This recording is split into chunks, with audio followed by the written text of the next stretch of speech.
morning, Bali. My name is Pascal Philippe. I am the co-founder of Bali Ocean Days. Bali Ocean Days is an organization that cares about marine conservation and ocean protection. And today we are very proud to launch a new product that we can call the Bali Ocean Days podcast and talk shows. Last January, we had a conference here in Bali, the first conference that we organized in intercontinental Bali, and that was a successful event that we want to activate the community that we have created over the years with monthly episodes. We are here in a beautiful Coral Triangle Center Foundation of Ibu Rili Joani, who is our partner in this program. And we are proud also to have initiated a media partnership with Metro TV. So today is the first episode. For the first episode, we would like to talk about education in many ways, because our objective is to raise awareness and to educate. So today, we have invited Green School Bali. What is Green School Bali? It's a unique institution. It's basically the first Asia's eco center school, created in 2008 by entrepreneurs, John and Cynthia Hardy, quite famous entrepreneurs here in Bali. And this school has given birth basically to an amazing generation of eco-entrepreneurs that some have become famous worldwide. We can talk about Hedegaard, who found Dung Beetle, if I'm not mistaken, you're right? A very important organization that chased greenwashing in carbon projects. We can talk about Clover Hogan. Yeah, he became famous. He had a TED talk about something like a couple of million views. And of course, Melati and Isabel. Bye-bye plastic bags. That was so impactful in the ban of plastic bags on our beautiful island. Ustopia, another organization by Melati. She's been up to the World Economic Forum. She's been up to the European Parliament. She's been up to COP conferences to talk. So Green School is initiating amazing program. We have Francis, we have students. Maybe you will conquer the world one day too. But I'd like to start with you, Francis. You have initiated what we call the Student Ocean Ambassador Program. Can you tell us about what it means? So I'd like to say thank you so much for inviting us. We're super excited to be on the first ever episode. And the SOAP program is actually created by not just myself, but at Green School we say we're a community of learners making our world more sustainable. And so SOAP really just takes that whole concept and throws it into the ocean. The world is 3/4 water. Our curriculum should be 3/4 water. So together with people like Gade's dad and loads of other teachers and wonderful students like this, we put together this program sort of more or less 8 years ago. It started off as a surfing program, and we started realizing when we were going to the beach there was so much that we could learn from going other than going surfing. And as we got more involved in it, we realized that we needed to develop it beyond surfing into something beyond much bigger. Surfing. Yeah. You started with surfing and then you enlarged And to so we enlarged. other... Nowadays we have scuba diving, which then the second part becomes coral restoration. We've got free diving, sailing. There's a huge mangrove program, and there's some unsung heroes from Green School have organized an MOU with the government. And here, just sort of behind here in Sanur, there's a patch of mangrove that doesn't belong to Green School, but it's stewarded by Green School. Recently, just this week, we've come back from service trips. One of the trips was to this mangrove. They built a bridge, they built a fish nursery.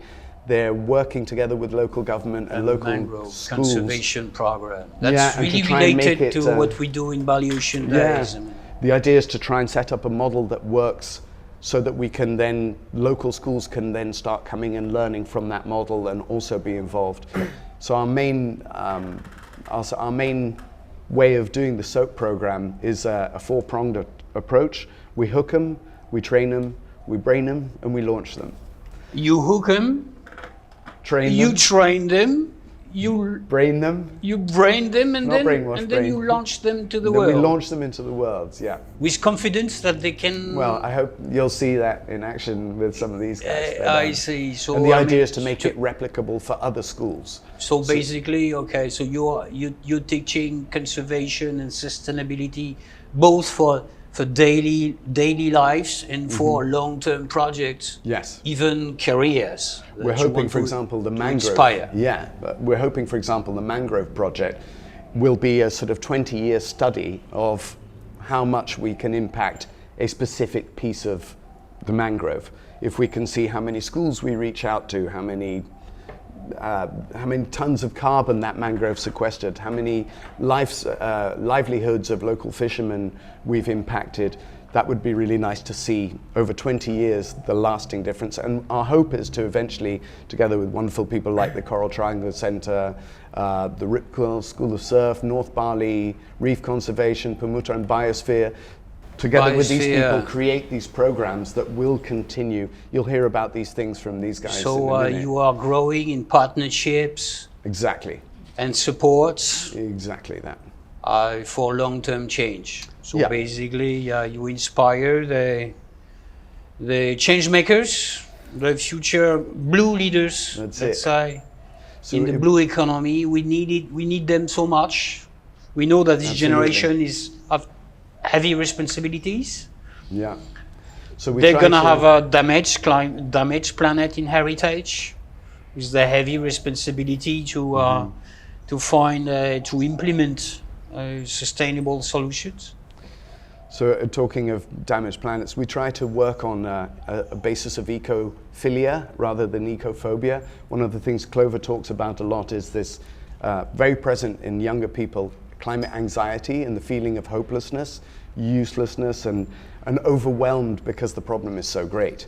But if we can do what we work on from starting with hooking them, if they fall in love with something about the ocean or the water cycle, then they're more likely to want to protect it. Love is a better engine than fear. Yeah? Absolutely. That's what you say, yeah? And then train them so they've got internationally verified credentials that will give them jobs. So before they leave school, they're already, for example, lifeguards and coral restorers certified by organizations world over. So hook them, train them, brain them, we connect it to their school credits so that they're doing something which is useful for their career outside, but it's also an integral part of what they're learning at school. And finally, the launch them part, which is exactly that, with partnerships with other people, get them to do something so that they feel what they do, what they learn, what they care about makes a difference. That's a fantastic program. You started 8 years ago, yeah? Yeah, not just me, lots and lots of people. But I mean, Good yeah, students. and the program is growing. What about the students' response? I mean, do you So it's feel been- an increasing interest over the years to the program? We've been very, very lucky. It seems to be very popular. For you to have some sort of idea, the basic entry point for the Student Ocean Ambassador program, the students have to take what's called a First Aid Surf Rescue certification, International Lifeguard certification. The average for the last 3 years, not counting the COVID years for obvious reasons, has been out of 150 students, 80 to 100 students and teachers get certified every year. That means these guys can go and legally be the lifeguards at someone's birthday party. We're going to support the SOAP program in the Bali Ocean Days community. Lovely, thank you. you, Francis. I mean, that's a fantastic initiative. Let's have some examples of would be what has nothing been, without because the you have students. suggested projects. Yeah, you initiate students project. Gede, we want to know more about your project. You're passionate about sea turtles? Yeah, so at the moment, I'm working alongside Sabah Ashri, a turtle conservation center located at Sabah Beach, Gianyar. Sabah Beach, yes. Yeah, so my East coast of Bali. Yep, and so my goal at the moment is to raise an awareness for the turtles because of its endangerment out in the wild. You're telling us that the population is decreasing? Yeah, it's decreasing at a like a big rate because of all the other variables that's out there at the moment. What makes this population decreasing, Gede?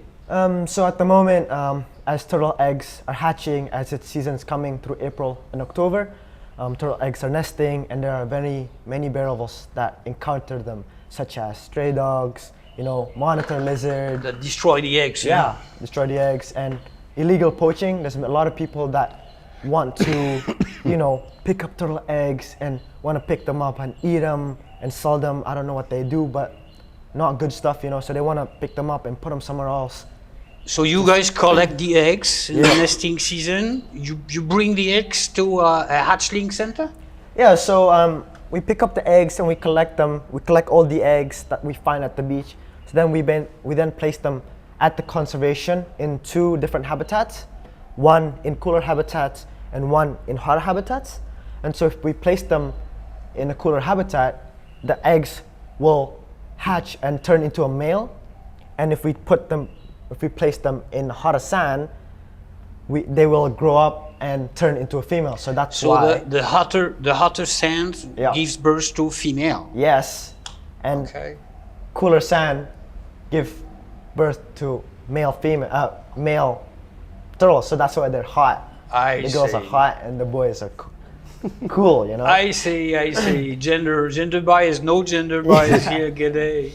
So and then you release. You hatchling the baby turtles remain in the center for a few weeks before you release them back to the ocean. Yeah, so after we hatch them, we place them in the aquarium where it's gonna get fed and gets nutrients for about 2 to 3 weeks, so that they get a head start in life, so that they increase in survival rate out in the wild. Survival rate going to increase, and what's fantastic is these turtles will come back in how many years to the very same beach after a couple of decades in the ocean? Yeah, they will come back to nest on Sabah Beach. Yeah. So yeah, about 30 to 40 years later, they will come back to the exact same spot. The exact where same the spot. mama laid its egg, and they will come back to the exact same spot to lay its egg 30 to 40 years later, which is 30 amazing. to 40 years later. But what is the life expectancies of these turtles? That long, yeah, right? Yeah, it just depends on the species. Some turtles can, grow up to 80 to 100 years. Some can go to 50 to 60 years. Just depends the human on the life. species. Yeah. And you talk about endangered species, Yagede. If I'm not mistaken, here in Bali we have basically green turtles. We have hawksbill turtle, and a few loggerhead turtle too. Do you know which species is the most endangered? So at the moment, the species that's most endangered is probably hawkbills. The hawkbills. And the green sea turtles, because they're just so popular in these tourist destination area, and we don't have a regulation which calls for turtles being protected in Indonesia at the moment, and so a lot of black market stuff, illegal poaching, that sort of stuff from soup and other stuff are being presented out there in the wild. So it's great. What can we do? What can we do, Gede, to help you to help you there to grow this mission? What is your function in the organization? What is your role in the organization? So yeah, my function as the the support of the Sabah Ashri conservation is I fundraise money so that we can build walls at conservation, buy food and buy new pumps and provide everyone with a sufficient amount of stuff so that we can uprise or bring up the conservation. I have my merch at the moment, which you can see over here. Oh my wow! merch. You okay? So if I donate, I can have a shirt like that. Of course, yeah. If you donate Things money, like you have- I'll send you a merch. Or anyone, if you want to donate, I'll send you a merch. Okay, You let's know? do it. How much for that one? Let's do it. You give details, and the same. We're gonna support. We're gonna support your centers for the community. The Bali Ocean Days community is here to support organizations that share the same values as us. Okay, anything doing with climate change mitigation. If you guys are active into decarbonization, ecological transition, we'd like to hear you here in the Bali Ocean Days podcast and talk shows to highlight your organization. Thank you so much, No worries. Gede. Welcome. We'd like to go to Sabah Beach with you guys when you release the baby turtles. Is it the right season these days? Yeah. Actually, it's season for nesting. So Can you invite us to go nighttime Of course, for of a course. release? yeah, you'll be welcome to come. So yeah, in next month when it's turtle season, we'll come invite Bali Ocean Days Please, to come. we to the book it, yeah, conservation. right? We Yep, book it and we witness it and we make a little event over there, yeah? Of course. Yeah, it'll be a pleasure of ours. Thank you. Thank you so much, Thank you Gede. so much. Good to have you here. Thank you. Leo. Hi. Leo, hi. Nice to meet you, Leo. Leo, you grade 12 students in Green School too. Yeah. You share, we are compatriots, some kind of, you're from France, yeah, right? Yeah, also. Okay, you were born in France Yeah, and moved to Bali, huh? 3 years ago, yeah. 3 years ago only. And 3 years ago in Bali, you've been shocked by the coral reef damaging, and you said, I want to do something for restoration. Yeah, so basically since I'm here in Bali, I've seen like a lot of places all destroyed, all like coral bleaching. And it all started when I was in 11th grade, so 2 years ago. I joined an activities with school. I was working with Living Seas. Living And Seas, so- Living Seas in Padang Bay. Yeah, Living Seas is an NGO that works in Padang Bay and that like develops coral restoration. And so I got inspired by Leon Boy, who is the man that runs this NGOs. Who created this NGO, right? Yeah, and so I decided since then that I wanted to do my project about that. Your project, okay. So you start by designing those coral nurseries, structures. Yeah, so I started by trying to make some structures that would be 100% sustainable for the corals to grow on it. But so I did a lot of research about like which material would be good. Yeah, because material is an important fact. Yeah, corals are like really sensible about like the material, and like the water temperatures are like a really sensitive animal. So And you we- said to me you started with terracotta material, Yeah. but it was too fragile. yeah, I started with this material, which was actually really great because the coral loved it. They grew really well and fast on it. But the thing is that it was really fragile, and since it was fragile, we couldn't make like big structures. So Because you aim at big surfaces, yeah, we aim obviously, to like right? replant as much as possible. So after a lot of like talks with dive centers and marine biologists, I kind of like changed my mind and came up with the idea of actually making a structure that would be as efficient as possible, more than sustainable. So In terms of design, in terms Yeah. of material. so we could actually replant more faster and more efficiently.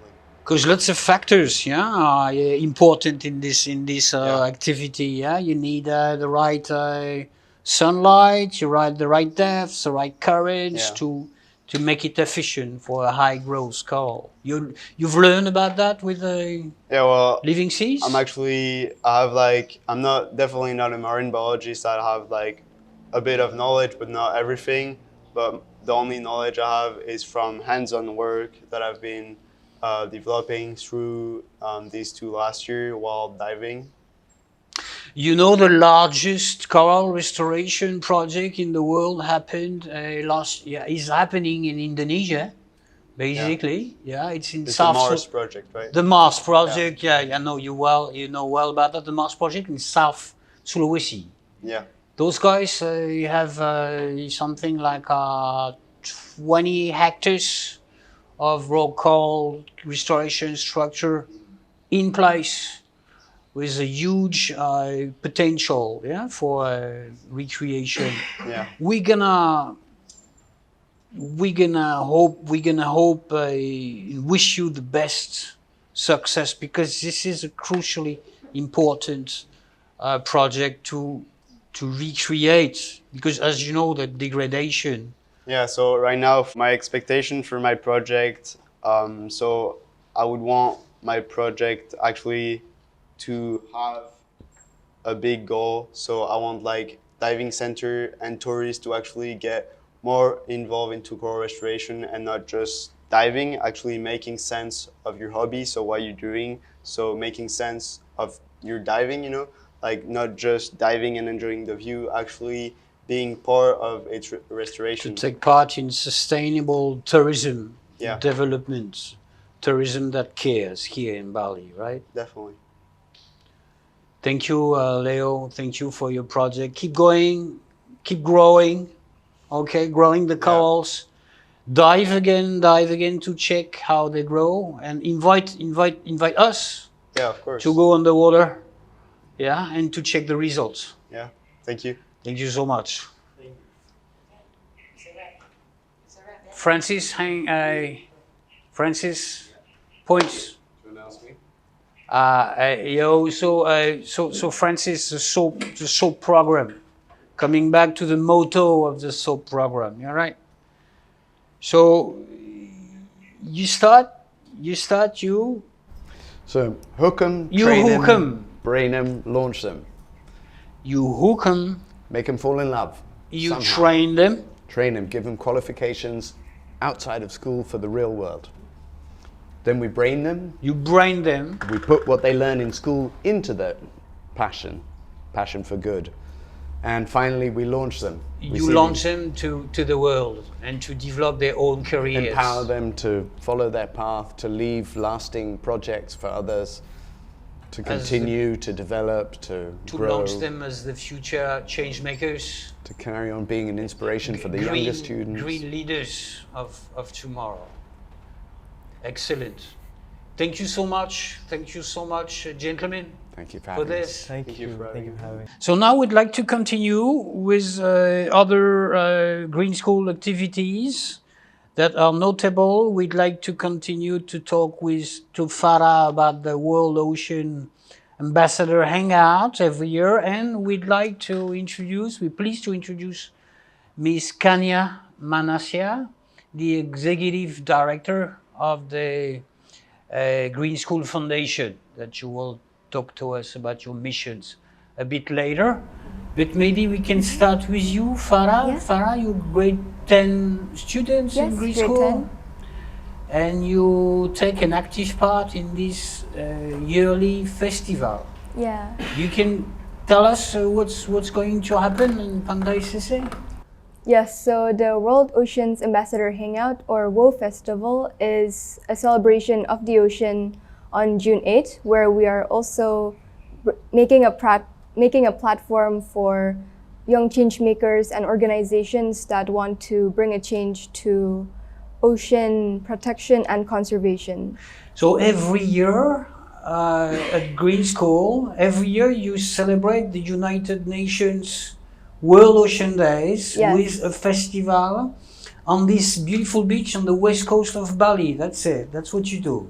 Yes, so our festival is on Sese Beach, and there we usually have a surf competition, volleyball tournament, Sports. yes, sports. We have live music, guest speakers, and we also have workshops for all ages and a lot of other activities. So this is a family style event, community style event that gathers quite a lot of people. Yeah, it's for you've done that already for many years, right? Yes, this will be our 4th year of the WO 4 Festival. years. Yeah. Okay.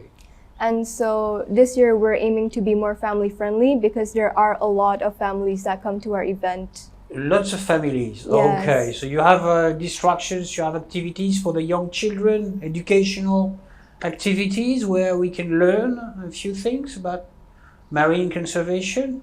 Yes, so we have activities for all ages, and we're also having guest speakers who are going to be presenting their projects. And some of those speakers will be people like Gede and Leo.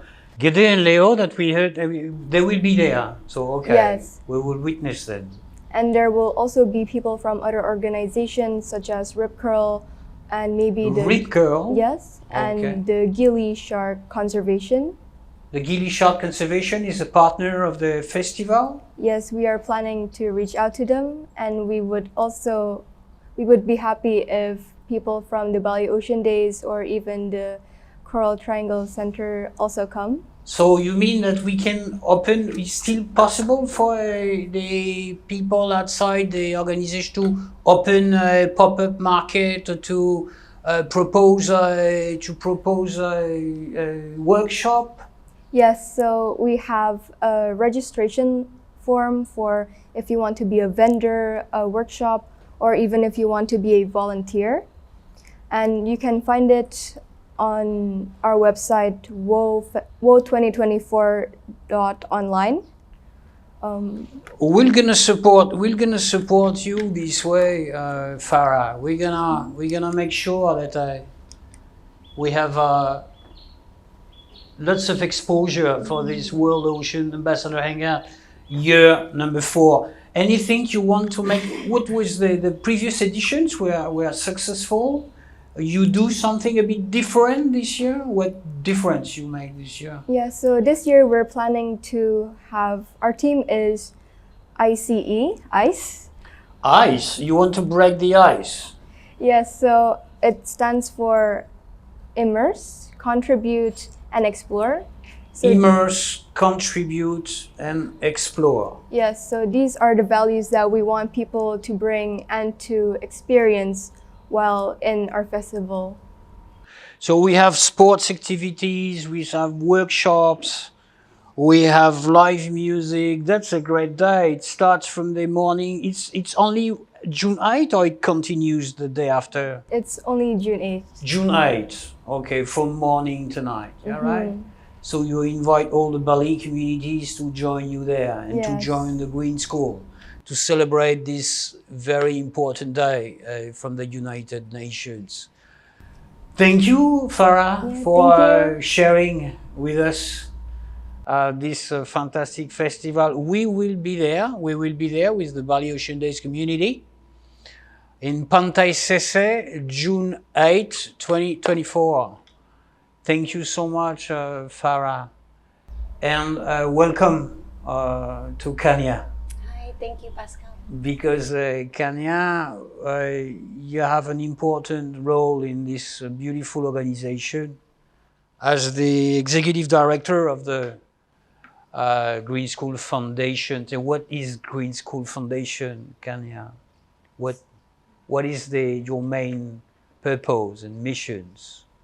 So the Green School Foundation is a separate non-for-profit organization that is created to bring impact into the local community where around Green School, where Green School exists. So in the Badung Regency and beyond, our mission is to use the power of education and local community collaborations to bring a sense of awareness and inspiration for the next generation of Indonesian students to love the environment and to live sustainably.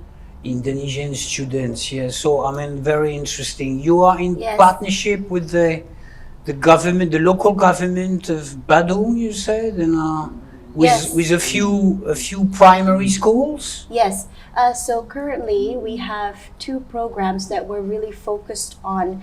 One is the environmental school projects that Environmental school referring project, to. yeah. Yes, and it is our aim to bring sustainability education, sustainability projects into local primary schools. So government schools that exist, currently we're focusing in Badung area, where this is also a collaboration with Green School teachers and students where we do a sustainability projects with the students and the teachers. Okay, so you have green school teachers Yes. that goes to a government school to teach some classes about sustainability. I wouldn't say teach, it's more of a co-collaboration. Co-collaboration. So, for example, we are inspired by the Green School way of learning, which is the project-based learning. And we have several ideas of projects. One could be related to ocean, one could be related to waste and air pollution, renewable energy, and the schools, the local schools get to choose which projects will be the ones that we are. Okay, so that's a big change. I mean, Yes. for local primary schools. How do they respond to this initiative? The primary school that you work together. Is there some Excitement. excitement? Definitely. Yeah. Definitely a lot of excitement, and because it's a huge need for schools.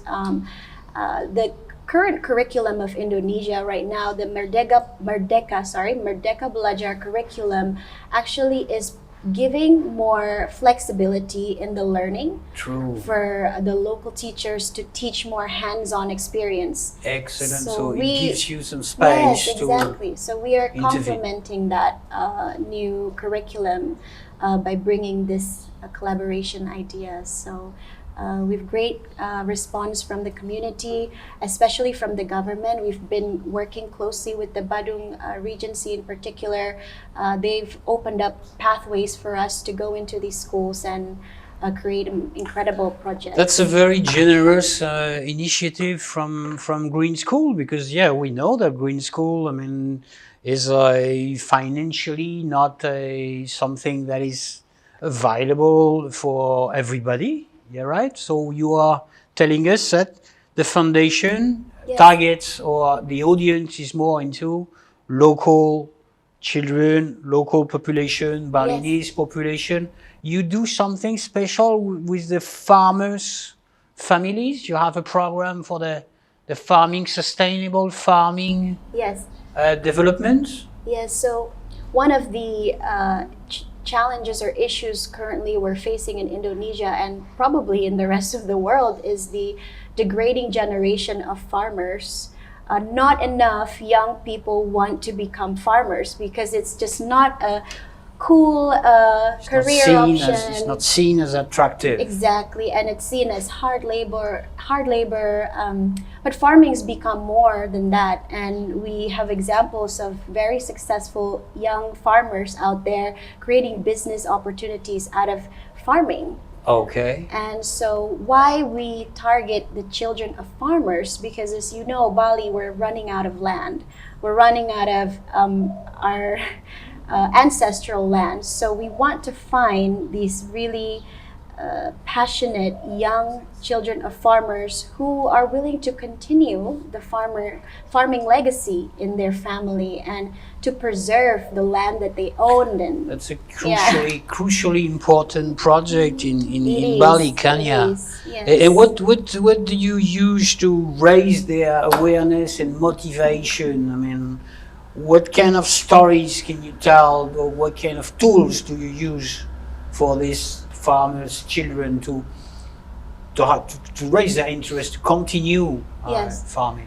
Well, the scholarship that we're providing, it's a university degree in partnership with Udayana University, you may have heard I see. of. And it's really beyond just a 4-year support from the Green School Foundation. It's also to provide them exposure to the farming, the innovative farming world, connect them to communities who are already doing this, of young farmers. So it's providing training and skill-based training and providing the exposure that they need to successfully become the next generation of farmers. And do you that's fantastic. And do you bring some kind of organic farming principles or low consumption of fertilizers? Yes. Because we know there is a problem also Yes, in the absolutely. Balinese rice fields when it comes to the entrance. Absolutely. This is where the education part, it becomes really crucial, because it is through educating our farmers of these new ways of smart farming. There's different styles. Smart farming, right. But what the word that we often use as our principle and inspiration is regeneration and regenerative farming. So how can we ensure that every part of it is a circular process? And we hope to find these students who are part of the families who are already aware of the importance of organic farming. But our aim is to find the really passionate young people who are really willing to learn. And do you develop specific crops? I don't know, in terms of you target, let's say, I don't know, vanilla beans or coconut plantations, or do you have specific areas of intervention, or it's more general agricultural? It's quite general, and what we are providing, the foundation, is the scholarship. The scholarship. Yes, and then of course our Let's see. students and scholars get the freedom to choose what they want to explore in farming. Yes. For how long is the program lasting? So it's a 4-year university. A 4-year program Yes. that you bring, that's great. That's a fantastic support. Yeah, a 4-year program in Udayana. University. For now, it's still Udayana University first. Yes, but our goal is to create partnerships and collaborations with universities in other parts of Indonesia as well. Fantastic project, Inland Kenya. Here in Bali Ocean Days, we care about agricultural and inland development. We care also, obviously, about marine conservation. Do you have in your pipeline something that would be related to the oceans? Because we know that the relationship between the Balinese population and the oceans is somewhat not necessarily very developed, or not necessarily very positively viewed. Do you aim at something like that too? I think in our environmental school projects, within our ideas of projects that we do, they're all inspired by what the Green School students are doing and the teachers are doing. So it is in there, but hopefully one day we can expand and do all kinds of projects within whether it's on land or ocean. But it's been an inspiration to seeing how Francis and our students are so passionate about Fantastic. the oceans. And for how many years you are doing these programs, you said? So the Green School Foundation started operating in 2020. It's a relatively new organization. Yes. And we have we've been working for 2 years now on the environmental school projects, and we've been preparing to launch our agricultural university scholarship, and we've done that this past year. Thank you for giving back to the community. Thank you for giving back to the Balinese community that needs perpetual education and training on those crucial issues. Yes. So the Green School Foundation is an utmost important organization in this project. We have been highlighting so much about this fantastic project, this fantastic Green School that is here for 15 years, developing sustainable issues, education, to the world, basically, because that's an international school with international students, giving back to the community. We were proud and happy to host you for the very first episode of the Bali Ocean Days podcast. Thank you, everybody, and see you soon.